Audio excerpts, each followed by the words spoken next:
Selamat datang di perkuliahan testing dan implementasi. Pada kesempatan kali ini kita sudah masuk di pertemuan ke-11 dan topik di pertemuan ke-11 ini kita akan membahas strategi testing object oriented. Nah, untuk materi ini nanti ada 6 pokok bahasan yang akan dibahas. Yang pertama adalah testing object oriented analysis dan object oriented design models. Kemudian ada unit testingnya juga, khusus untuk program yang dibangun dengan paradigma object oriented. Kemudian ada integration testingnya juga, ada metode pengujian object oriented seperti apa, kemudian testing untuk yang level class, dan ada interclass test case design.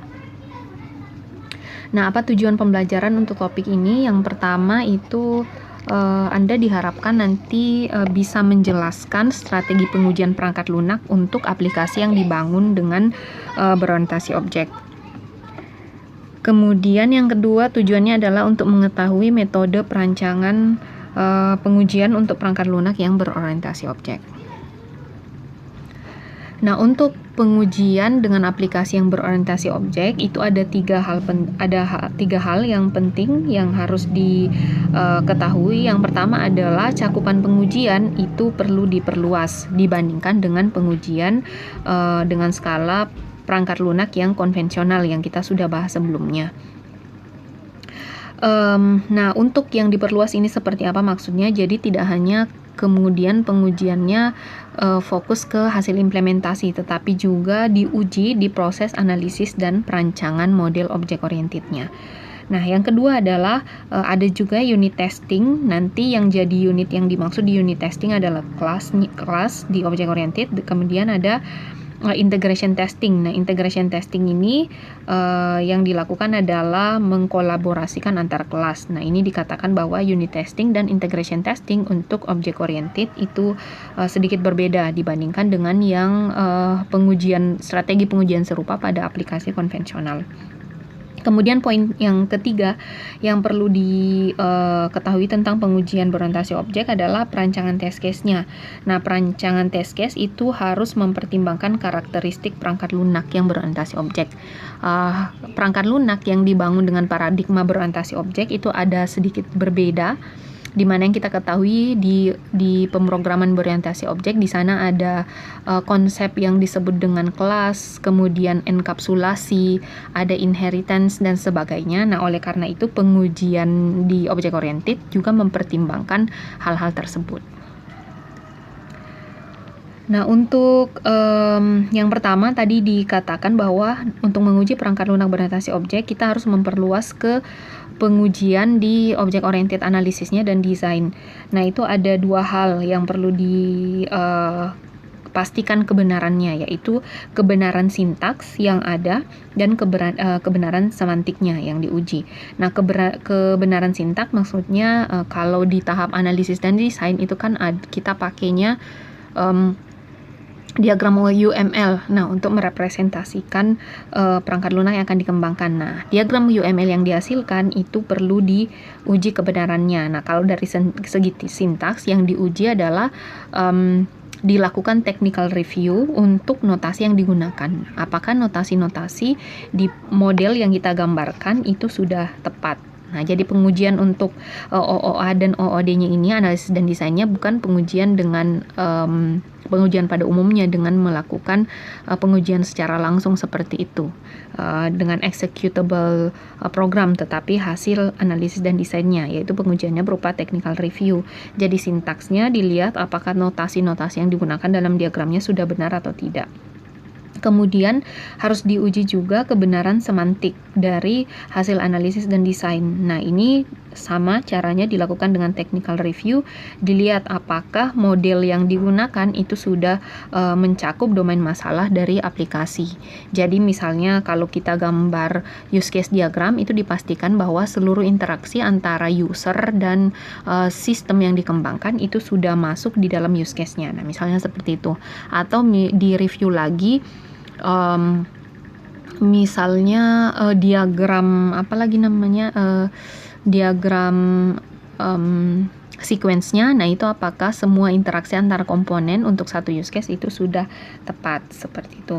Nah, yang ketiga, untuk hasil analisis dan desain itu dilihat apakah kelas yang didefinisikan itu sudah benar, apakah kemudian hierarki kelasnya juga sudah benar. Jadi, biasanya kalau kelas ada yang super kelas, atau ada yang parent, ada yang child. Nah, seperti itu, apakah memang sudah benar hierarkinya, dan kemudian apakah relationship antara kelas yang ada itu sudah tepat. Jadi apakah kelas yang saling terhubung itu sudah tepat atau tidak. Ini dianalisis biasanya di kelas diagram. Nah, seperti itu. Jadi pengujian di tahap object oriented analysis dan design itu dilakukan kalau aplikasinya dikembangkan dengan object oriented melalui dilihat lagi diagram yang sudah dibuat atau model yang sudah dibuat, seperti itu. Nah, yang kedua yang diuji adalah konsistensi model yang dihasilkan dari pemrograman object oriented. Jadi konsistensinya dilihat relationship antara entitas pada model. Kemudian memeriksa tiap kelas dan koneksi antar kelas. Jadi apakah memang kelas yang tadi yang ada keterkaitan satu sama lain memang ada misalnya metode atau operasi di dalam kelas tersebut yang memungkinkan dia terhubung dengan kelas yang server atau kelas kliennya. Nah, seperti itu. Jadi diuji kebenaran modelnya dan diuji konsistensi modelnya. Nah, ini dilihat dari sisi pengujian object oriented analysis dan design, seperti itu. Nah, yang kedua adalah setelah menguji object oriented analysis dan desainnya adalah menguji kelas yang dirancang. Nah, seperti yang kita ketahui, kalau kita membangun program dengan menggunakan paradigma object oriented, itu komponen paling kecilnya disebut dengan kelas. Jadi terdiri dari beberapa kelas. Nah, kelas yang sudah ditentukan itu harus dilakukan pengujian. Apakah kelas yang sudah dirancang ini sudah benar dan siap untuk diimplementasikan. Seperti itu. Nah, untuk menguji kelas yang ada, yang misalnya sudah dirancang, itu ada 5 poin yang harus dipastikan. Yang pertama adalah memastikan model relasi kelas sudah sesuai kebutuhan. Nah, bisa mengacu ke CRC model. Biasanya di tahap object oriented analysis ada yang disebut dengan CRC model yang gambarnya seperti pada gambar yang ada di sini di slide 6. Jadi modelnya seperti ini, kotak. Nanti yang di atas ini adalah nama kelas yang dirancang. Kemudian yang di sebelah sini itu adalah atribut atau bisa dikatakan operasi atau metode yang ada di kelas tersebut. Kemudian yang di sebelah kanan ini adalah kolaborator atau kelas yang terhubung dengan kelas ini. Jadi student itu nanti dia ada relasi dengan kelas seminar. Nah, seperti itu. Kalau yang di sini disebut dengan responsibility. Responsibility itu umumnya terdiri dari atribut dari kelas tersebut dan operasi atau metode yang ada di kelas tersebut yang direncanakan. Nah, contohnya ini student, di sana ada student number, ada name. Nah, ini disebut dengan atribut. Yang di bawah ini enroll in seminar itu adalah metodenya atau operasi-operasi yang ada di kelas. Nah, jadi ini di tahap pertama ini diuji dulu apakah memang yang student ini memang dia ada relasi dengan seminar. Nah, seperti itu. Jadi dilihat kalau di sini sih memang ada karena ada enroll in a seminar. Jadi student mendaftar di sebuah seminar itu pasti harus ada relasinya di kelas seminar. Nah, itu dipastikan semua relasinya sudah tepat. Kemudian yang kedua, cara menguji kelasnya adalah memastikan sebuah kelas dapat terkoneksi dengan kelas yang memanggilnya. Nah, misalnya kalau di sini kelas seminar ini nanti akan dipanggil oleh kelas student. Jadi ini dipastikan memang ada koneksi yang memungkinkan pemanggilan tersebut. Jadi di sini kalau kita bisa lihat, kalau kita mau uji kelas ini, di sini kolaboratornya ada seminar. Kita cari di sini responsibility yang akan memanggil kelas seminar. Nah, kalau di sini memang ada. Jadi enroll in a seminar, propose seminar. Nah, itu saja, jadi 2. Nah, ini berarti sudah tepat di sini kolaboratornya ada dan pemanggilnya dalam bentuk metode juga ada. Nah, seperti itu. Yang ketiga adalah memastikan fungsi memperoleh data dari sumber yang tepat. Jadi kalau ada fungsi misalnya student di sini dia ada minta data atau meminta data itu dipastikan bahwa data yang dimaksud dia mengambilnya dari kelas yang tepat. Nah, contohnya di sini request transcript. Nah, ini kita bisa lihat ada fungsi di student request transcript, tapi di seminar, nah kolaboratornya hanya ada seminar. Kalau kita lihat di sini seminar tidak ada data yang menunjukkan bahwa di seminar ini bisa diperoleh transkrip nilai mahasiswa ini. Nah, itu berarti bahwa ada kolaborator yang kurang. Nah, ini yang maksudnya di poin ketiga. Jadi harus dipastikan bahwa seluruh responsibility itu bisa terpenuhi di kelas. Nah, jadi berasal dari sumber yang tepat. Jadi kalau bisa dilihat di sini, kalau di seminar itu tidak bisa diperoleh data transkrip, maka misalnya di sini ada satu kelas lagi yang disebut dengan transkrip. Nah, itu mungkin bisa ditambahkan di kolaborator. Kemudian menentukan kebutuhan kelas lain atau tidak. Nah, itu tadi contohnya. Apakah misalnya dibutuhkan kelas lain atau misalnya tidak perlu. Nah, kalau contohnya tadi di sini kan berarti kita butuh kelas tambahan untuk mengakomodir metode request transcript. Nah, kemudian untuk mengujinya, poin terakhir adalah apakah ada layanan yang bisa digabungkan. Nah, contohnya di sini misalnya di kelas kredit nanti di sana ada layanan ada operasi baca kartu kredit dan autentikasi. Ini kalau kita lihat sebenarnya bisa digabungkan karena pasti kalau pembacaan kartu kredit selanjutnya ada proses autentikasi untuk pembacaan tersebut. Jadi misalnya bisa digabungkan karena pasti dikerjakan secara bersamaan, misalnya dijadikan satu layanan validasi permintaan kartu kredit. Nah, ini yang dimaksud. Jadi pada tahap Object Oriented Analysis dan Design itu sudah mulai diuji kelasnya, tetapi bukan pengujian yang executable. Jadi misalnya menjalankan aplikasinya dan seterusnya, tetapi melihat hasil rancangannya. Contohnya ini hasil rancangan kelasnya apakah sudah tepat. Nah, ini bisa menjadi acuannya adalah CRC model jadi dilihat relasinya, dilihat kolaboratornya sudah benar atau tidak, kemudian dilihat apakah ada operasi atau metode yang mengakomodir data yang dimaksud. Nah, jadi ini bisa dijadikan panduan untuk menguji hasil rancangan kelas. Nah, selanjutnya ada strategi pengujian di Object Oriented. Jadi pada dasarnya strategi pengujian di Object Oriented itu sama dengan yang ada di pengujian aplikasi konvensional, tetapi mungkin cara strategi pengujiannya nanti yang agak berbeda. Jadi di strategi pengujian Object Oriented sama, dimulai dari komponen terkecil diuji sampai seluruh komponen digabungkan.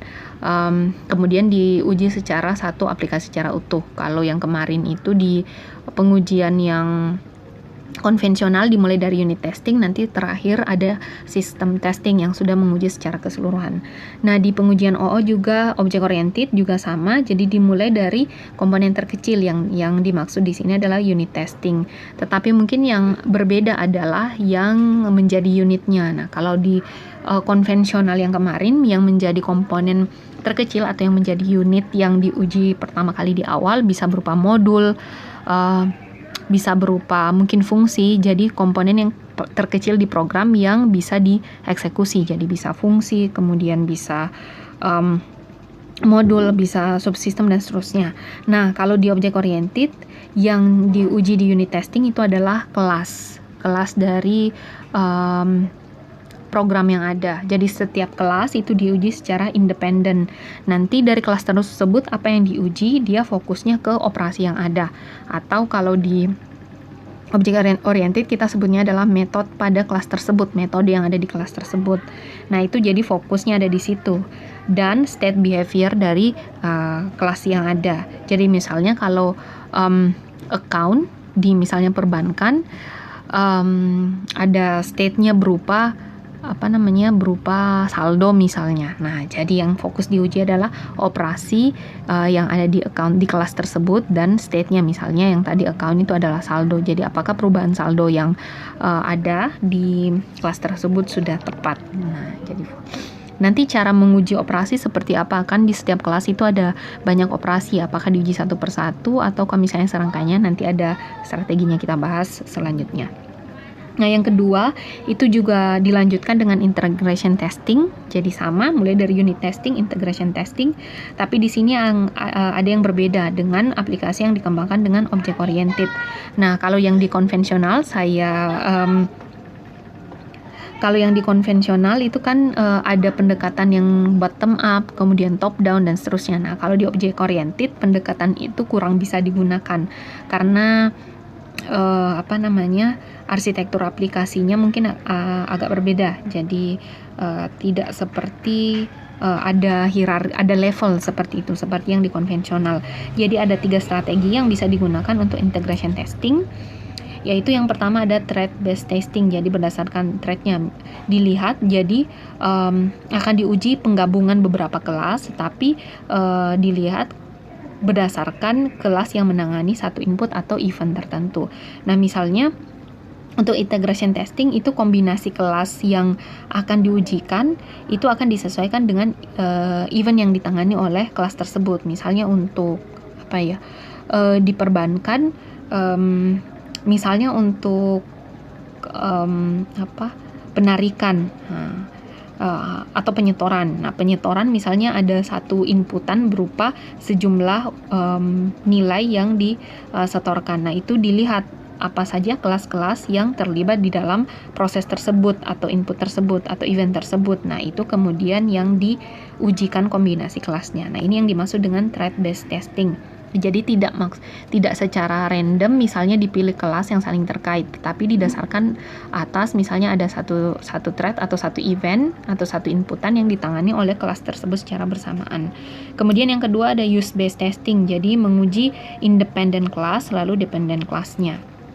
Nah, bisa juga dimulai dari situ.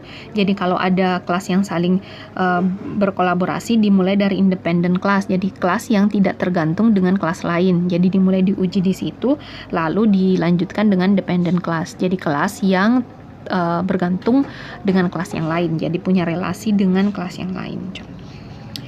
Kemudian yang ketiga strateginya bisa pakai cluster testing. Jadi perencanaan pengujian untuk menguji kolaborasi dari cluster kelas kolaborator. Nah, kolaborator tadi bisa dilihat di sini. Kalau kita lihat di CRC kolaborator di sini, jadi diujinya misalnya di seminar ini, maka yang diuji adalah seminar, student dan profesor. Nah, seperti itu. Jadi dilihat di kelas kolaborator dari sebuah kelas. Nah, itu yang dimaksud dengan cluster testing. Nah, ini mungkin contohnya kalau kita mau lihat tadi di strategi pengujian object oriented, tadi ada misalnya yang cluster thread based testing. Jadi bisa dilihat dari diagram kelas diagramnya. Jadi misalnya untuk peminjaman buku. Nah, kita lihat kalau peminjaman buku itu mungkin yang terlibat itu ada user, ada book sama ada librarian. Maka ini yang akan diuji secara integration testing. Jadi yang diintegrasikan adalah user, book, dan librarian. Misalnya seperti itu. Jadi dilihat berdasarkan satu fungsi atau kita bisa bilang satu event yang terjadi. Nah, ini tadi kolaborator. Nah, contohnya CRC-nya seperti ini. Kalau clustering tadi yang cluster based, maka kita bisa lihat di sini ada kolaboratornya, maka kolaborator yang ada itulah yang diuji secara bersamaan. Nah, jadi CRC model itu sangat penting untuk sebagai panduan dalam pengujian.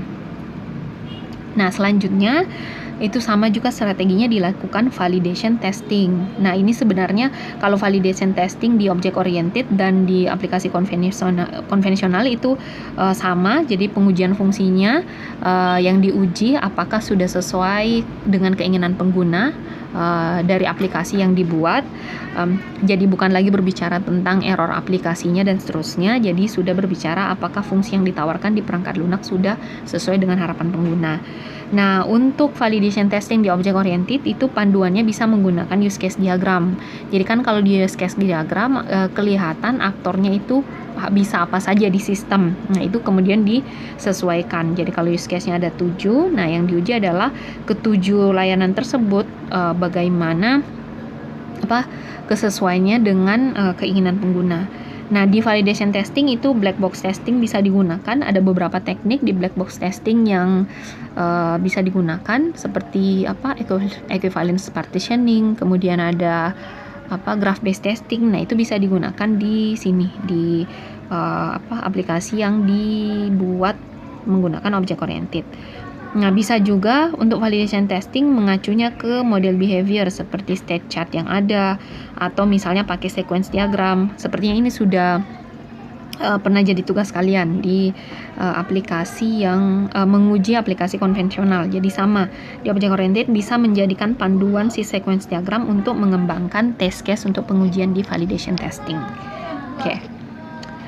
Nah, kemudian kita masuk ke metode pengujian object oriented. Jadi sistem testing juga sama. Jadi tidak ada perbedaan mau dia pengembangan aplikasinya pakai object oriented atau pakai yang konvensional seperti itu. Nah, selanjutnya adalah cara merancang test case di object oriented. Nah, ada beberapa poin yang harus diketahui, atau di sini bisa dikatakan langkah-langkah untuk merancang test case untuk menguji aplikasi yang berorientasi objek. Ini menurut Berat tahun 1993 ada 4 poin yang diungkapkan. Yang pertama adalah rancanglah test case yang dia punya asosiasi dengan suatu kelas yang akan diuji. Jadi penekanannya adalah test case-nya ke pengujian kelas yang ada. Jadi bukan berdasarkan mungkin fungsinya. Fungsinya tersebut. Jadi usahakan test case-nya adalah punya keterlibatan dengan satu kelas yang akan diuji. Kemudian ditentukan tujuan pengujiannya, ini mungkin sama pada dasarnya dengan semua pengujian, baik itu aplikasi konvensional. Kemudian yang ketiga adalah untuk merancang test case-nya, buatlah daftar langkah pengujian. Jadi langkah-langkah pengujiannya seperti apa? Dia dibuat berupa list, jadi di daftar state pada kelas yang akan diujikan. Nah, ini kan untuk test case-nya didasarkan pada kelas yang ada. Kita lihat untuk kelas state-nya apa saja yang ada. Nah, seperti itu. Kemudian daftar operasi dan pesan dari kelas yang akan diuji. Jadi operasinya apa saja di kelas tersebut, atau metodenya apa saja di kelas tersebut. Nah, kemudian apabila terjadi pertukaran pesan, pesannya apa saja. Kemudian daftar exception-nya. Kemudian daftar kondisi eksternal. Jadi apakah di kelas tersebut dia membutuhkan misalnya data dari kelas di luar kelas tersebut. Nah, ini yang dimaksud dengan kondisi eksternal. Kemudian informasi tambahan yang mungkin dibutuhkan untuk pengujian kelas tersebut. Nah, yang keempat adalah merancang rangkaian operasi. Jadi pengujiannya dibuat rangkaian operasi. Jadi bukan diuji per operasi atau per metode yang ada di kelas tersebut. Jadi rangkaian operasi yang digunakan untuk menguji atau yang digunakan sebagai test case-nya. Nah, rangkaian operasi ini untuk apa? Untuk menguji state kelas, bukan input proses output. Jadi, nah ini agak sedikit beda dengan pengujian yang konvensional. Kalau yang konvensional dia kan lebih ke inputnya apa, diproses seperti apa, dan expected outputnya berupa output dari proses tersebut. Nah, kalau yang object oriented itu test case-nya berupa rangkaian operasi yang ada di dalam kelas tersebut, yang dimana rangkaian operasinya ini juga tidak sembarangan, tetapi rangkaian operasi yang menguji state dari kelas yang ada. Nanti ada penjelasannya untuk rangkaian operasi, menentukan rangkaian operasi untuk sebuah test case di object oriented.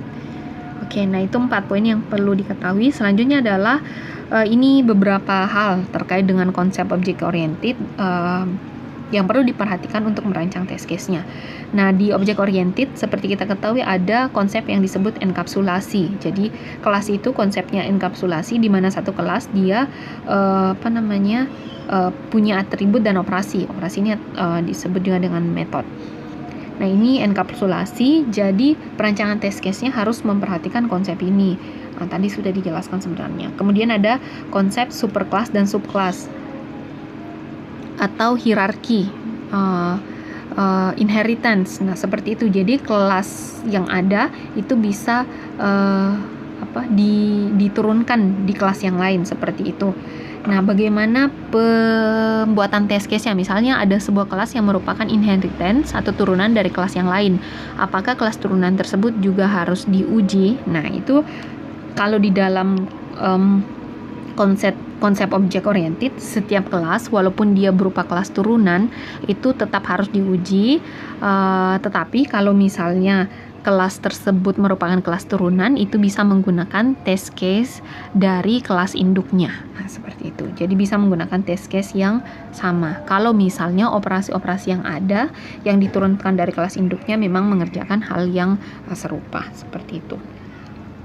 Nah, kemudian itu untuk pengujian object oriented bisa juga menerapkan pengujian perancangan test case pada metode pengujian konvensional. Jadi ada white box testing dengan beberapa metode perancangannya, kemudian black box testing dengan beberapa metode perancangan test case yang sudah kita pelajari, itu bisa diterapkan di pengujian object oriented. Nanti penerapannya di mana ada penjelasannya di slide berikutnya.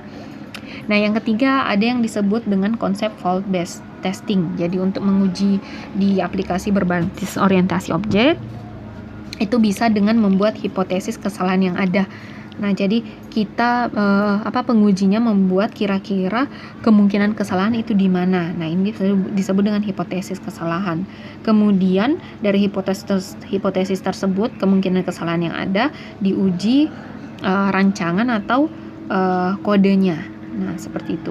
Kemudian ada integration testing yang tadi konsepnya ada. Jadi pemanggilan operasi atau pengiriman pesan, jadi dilakukan integration testing. Kemudian kesalahan yang mungkin yang dijadikan patokan untuk fault based testing, yang dijadikan hipotesis kesalahan, bisa dilihat dari hasil yang tidak sesuai harapan, kemudian kesalahan penggunaan operasi atau pesan, atau kesalahan pemanggilan. Jadi untuk membuat hipotesis kira-kira kesalahannya di mana bisa dibuatkan dari misalnya kemungkinan ada hasil yang tidak sesuai, atau misalnya ada kesalahan penggunaan operasi atau pesan. Jadi misalnya operasi untuk di sebuah kelas untuk tadi misalnya yang buku peminjaman buku ternyata bukan operasi itu yang dipanggil. Nah, seperti itu.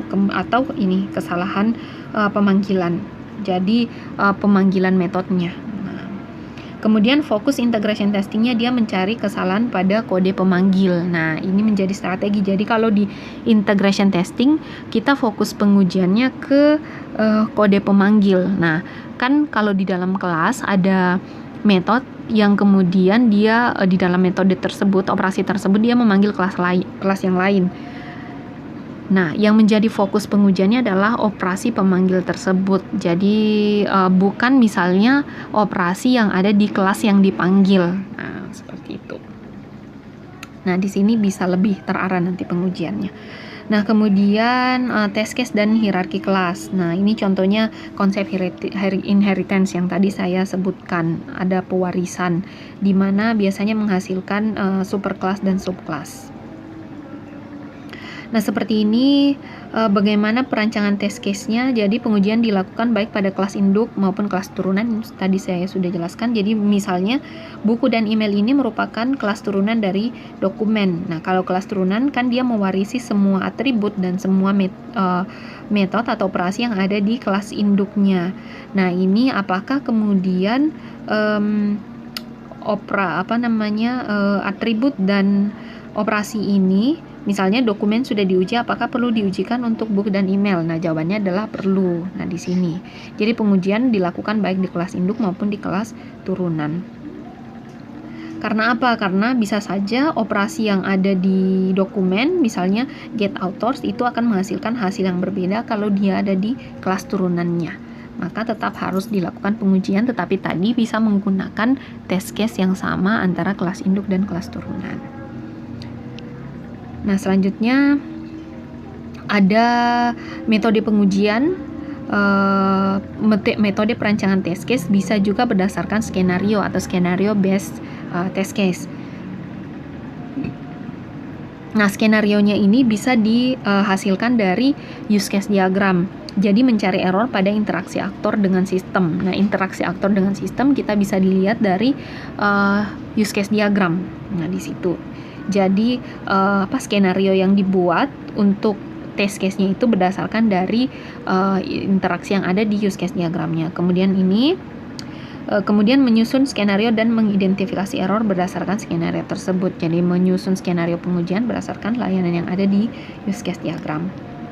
Kemudian bisa juga test case-nya dirancang dari surface structure dan deep structure. Nah, gampangnya surface structure ini adalah mengevaluasi struktur eksternal program. Jadi struktur eksternal program ini lebih ke bisa dikatakan sama dengan black box testing. Jadi dia tidak menguji logika internal dari program, tetapi lebih ke fungsi-fungsi eksternalnya seperti itu. Nah, kalau deep structure ini istilah di object oriented, dia menguji kode atau desainnya. Jadi menguji alur logika programnya. Seperti itu. Jadi di paradigma object oriented juga dilakukan pengujian yang sama, disebut dengan surface structure dan deep structure. Kemudian ada konsep yang disebut dengan random testing. Nah, tadi dikatakan bahwa untuk menguji kelasnya itu fokus ke operasi-operasi yang ada di kelas tersebut. Nah, bagaimana rangkaian operasinya dihasilkan untuk menguji kelas itu bisa salah satunya dengan melakukan random testing. Jadi random saja urutan operasinya, tetapi nanti ada beberapa ketentuan yang bisa digunakan. Jadi mencoba rangkaian metode atau operasi secara random. Nah, itu. Yang kedua, bisa juga ini lebih terarah, jadi disebut dengan partitioning testing. Partitioning testing ini idenya sama dengan equivalence partitioning di black box testing, di pengujian konvensional. Nah, ini untuk mengurangi jumlah test case yang mungkin untuk menguji kelas. Jadi kalau kita random saja, kalau random kemungkinannya bisa banyak seperti itu. Jadi kalau di black box testing kemarin, kalau random itu kombinasi inputnya bisa banyak. Nah, beda kalau misalnya di partisi, nanti satu partisinya ketemu satu test case yang beda. Jadi untuk satu partisi kan banyak inputan yang mungkin, tetapi cukup dipilih satu saja. Nah, ini konsepnya sama dengan partitioning testing. Jadi nanti operasi-operasi yang ada itu tidak dikombinasikan secara random, tapi nanti dibagi per kelas. Nanti caranya bisa di penjelasan selanjutnya. Jadi fungsinya sama, dia mengurangi jumlah test case yang mungkin. Nah, untuk partitioning testing ini untuk mempartisi pengujian itu ada 3 jenis, bisa dibagi-bagi berdasarkan state-nya. Nah, ini jadi perubahan state yang dijadikan dasar untuk pembagian partisi. Yang kedua ada berdasarkan penggunaan atributnya yang ada di dalam kelas. Yang ketiga adalah berdasarkan kategori yang ada di kelas tersebut atau fungsi-fungsi umum yang ada. Jadi dikategorikan operasi-operasinya apakah ada kategori tertentu. Nah, yang pertama di sini saya akan menjelaskan tentang yang random testing, bagaimana menghasilkan test case dengan random testing. Yang pertama di sini diberikan contoh misalnya untuk aplikasi perbankan. Jadi untuk aplikasi perbankan, nah misalnya untuk aplikasi perbankan ada kelas di situ. Jadi kelas namanya account, kemudian di kelas account ini ada operasi open, setup, deposit, withdraw, balance, summarize, credit limit, dan close. Jadi open ini pembukaan account, di setup, kemudian deposit ini berarti menabung, withdraw penarikan, balance mengecek saldo, summarize mungkin kayak melihat rincian dari account tersebut, mungkin transaksinya ada credit limit, berapa limit dari account tersebut, dan ada close, menutup account. Nah, ini ada beberapa operasi yang ada di kelas tersebut. Nah, ini kalau pengujian perancangan test case-nya dengan random testing, maka di random saja, disusun urutan operasi yang ada. Nah, jadi misalnya kalau account itu pasti harus di open dulu, di setup, kemudian pasti diakhiri dengan close. Nah, ini sisanya tinggal dipilih apakah dia open, setup, balance, dan close. Apakah open, di setup, kemudian penarikan, deposit, kemudian di close. Ini ada banyak kombinasi yang mungkin. Nah, kalau random testing dipilih saja secara random. Jadi misalnya ini paling minimumnya pasti seperti ini, open, setup, deposit, withdraw, close. Nah, ini yang paling minimum. Jadi mencoba 2.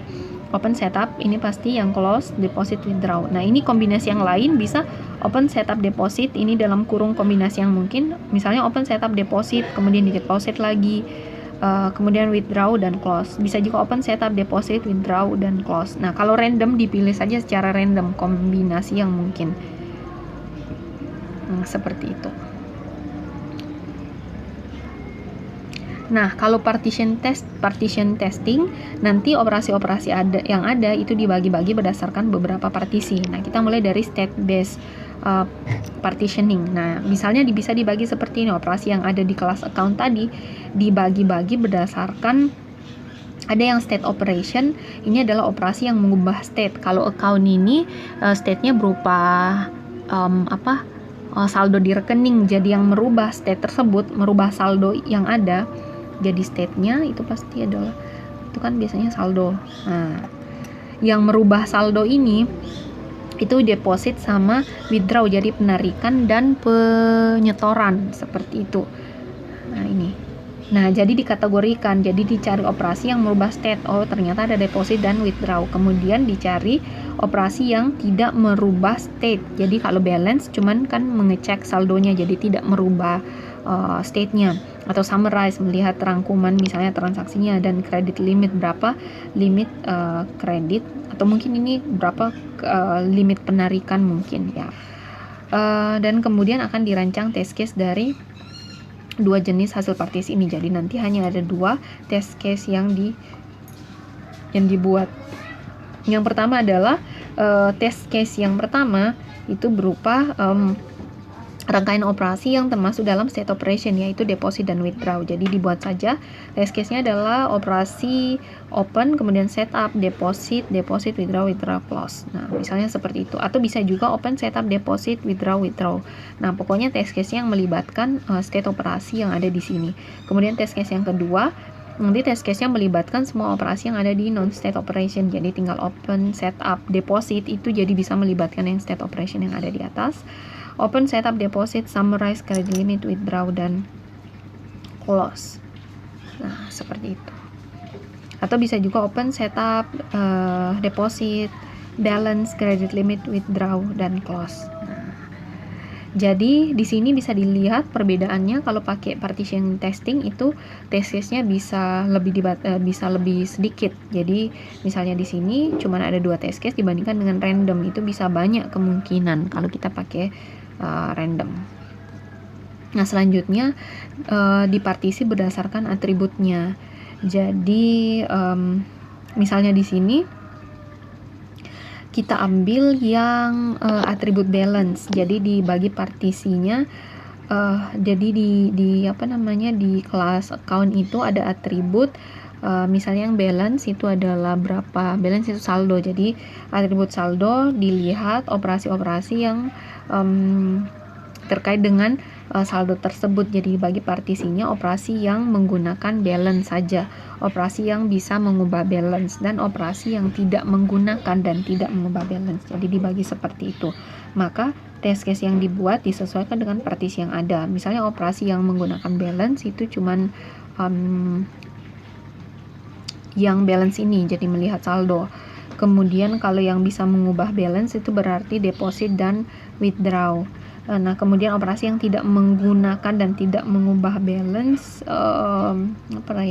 misalnya ya credit limit kan operasinya dia menampilkan limit penarikan di sebuah account. Nah, jadi operasi nanti di test case-nya bisa dibuat 3 test case yang dia misalnya open, setup, menggunakan balance, open, setup, deposit, balance, close. Nah, seperti itu. Kalau yang tidak menggunakan, tidak mengubah, itu berarti credit limit, misalnya open, setup, deposit, credit limit, dan close. Nah, seperti itu. Nah, kemudian yang ketiga dibagi berdasarkan kategorinya. Kategori ini yang dimaksud bisa dilihat dari fungsinya. Jadi misalnya untuk yang account itu ada fungsi inisialisasi, ada komputasi, ada query, dan ada terminasi. Jadi di partisi seperti ini. Nah, operasi yang termasuk inisialisasi itu adalah open sama setup. Kalau komputasi itu yang melibatkan perhitungan, berarti ada deposit dan withdraw. Kalau query itu yang mengambil data atau melihat data. Nah, itu berarti ada balance, ada summarize, ada credit limit, sama terminasi, fungsi-fungsi pemberhentian atau terminasi. Nah, itu ada close. Nah, maka kalau dari menggunakan partisi ini kategori base, maka ada 4 test case yang mungkin. Nah, jadi pakai open setup, kemudian test case yang kedua yang melibatkan operasi-operasi komputasi, yaitu deposit dan withdraw, kemudian test case yang ketiga yang melibatkan operasi di query.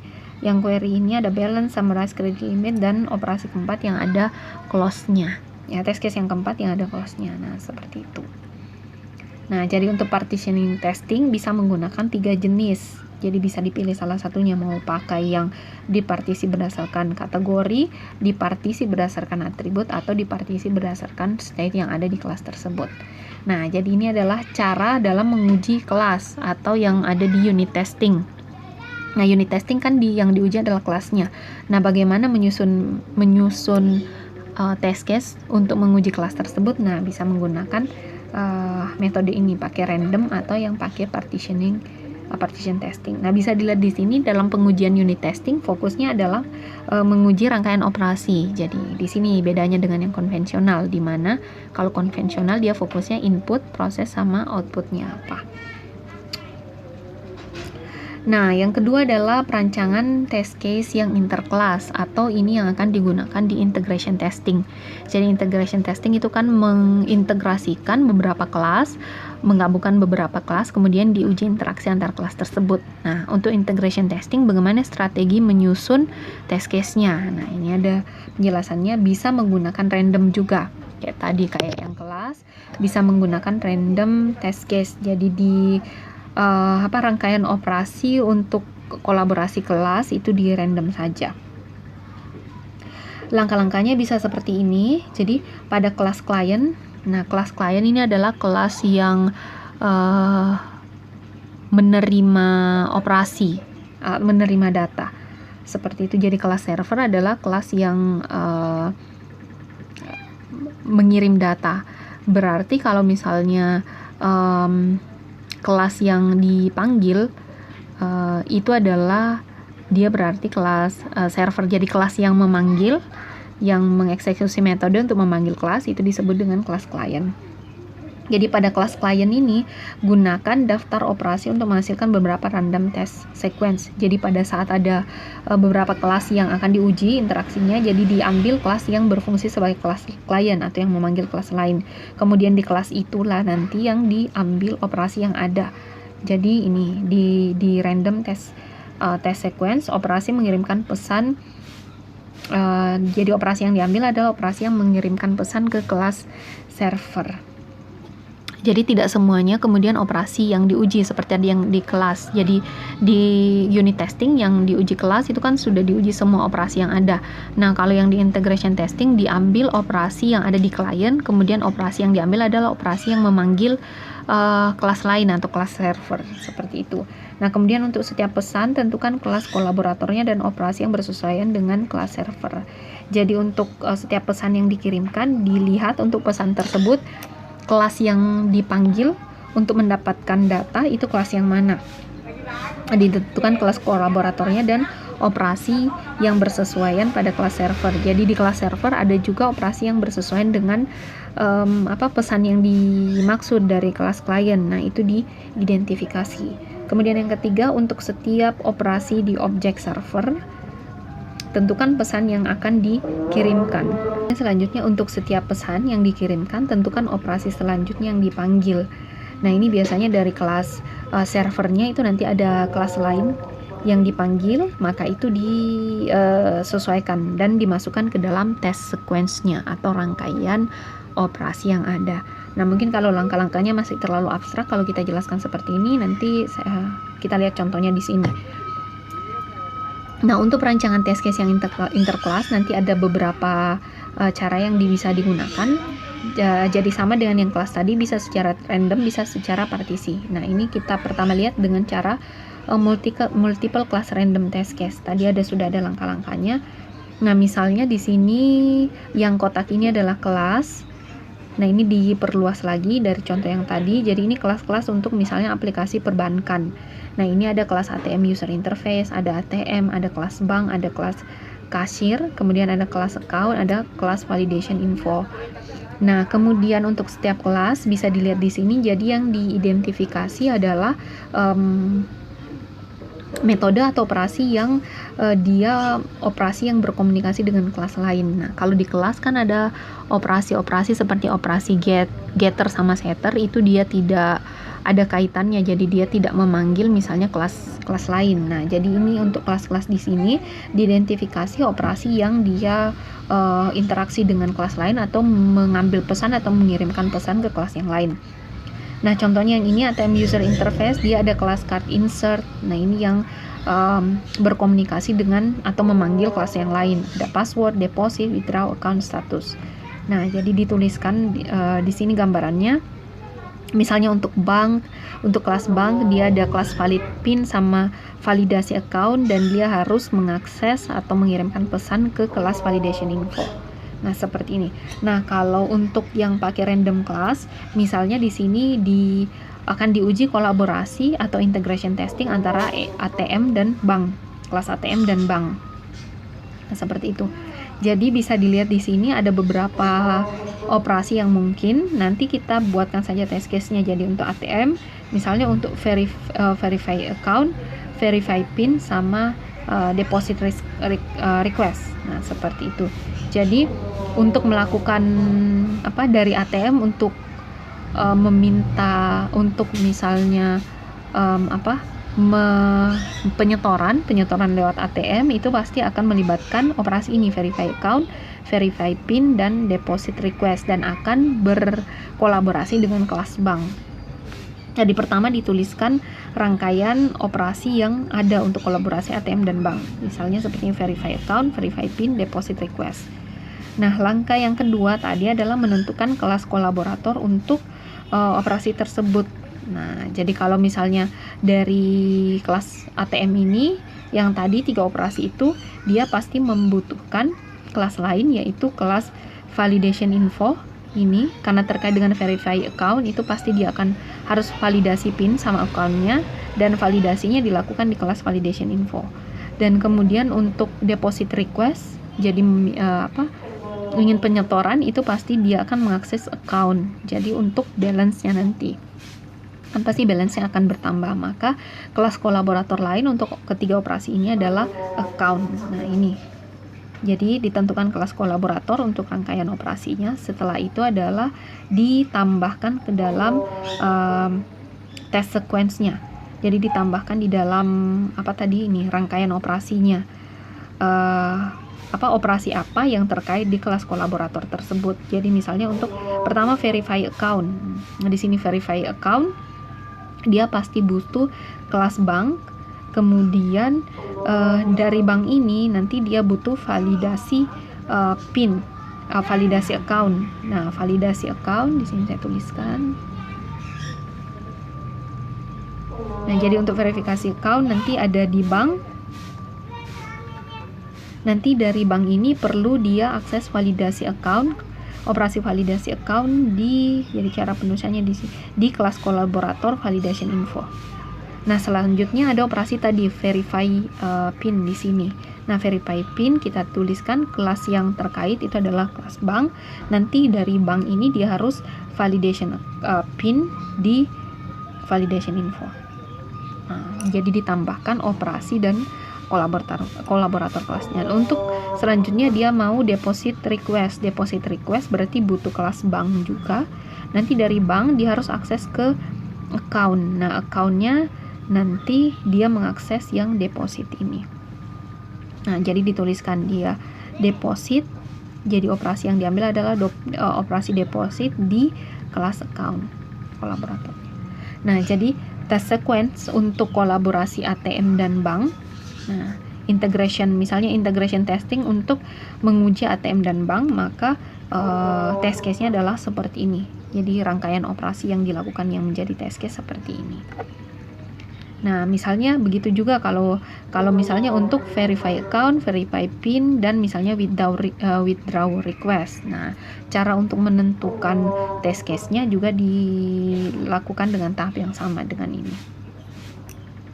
Nah, yang kedua, nah ini yang lebih terarah, jadi bukan random, bisa menggunakan pengujian dari behavior model. Jadi untuk membuat test case dari interclass, dari kolaborasi antar kelas yang digunakan di integration testing di object oriented, bisa dari behavior model. Contoh behavior model di dalam UML itu ada state diagram. Nah, contohnya seperti ini, ada state diagram untuk kelas account. Jadi state diagram untuk kelas account itu dilihat state yang ada. Nah, untuk akun itu perubahan state-nya atau kondisinya seperti apa. Misalnya ada empty account, jadi account-nya masih belum ada balance-nya, itu baru dibuka, ini ada operasinya open, nanti dia menghasilkan empty account. Kemudian di setup, nanti dia jadi setup account. Kemudian ada working account. Kalau working account ini state-nya sudah bisa melakukan beberapa operasi.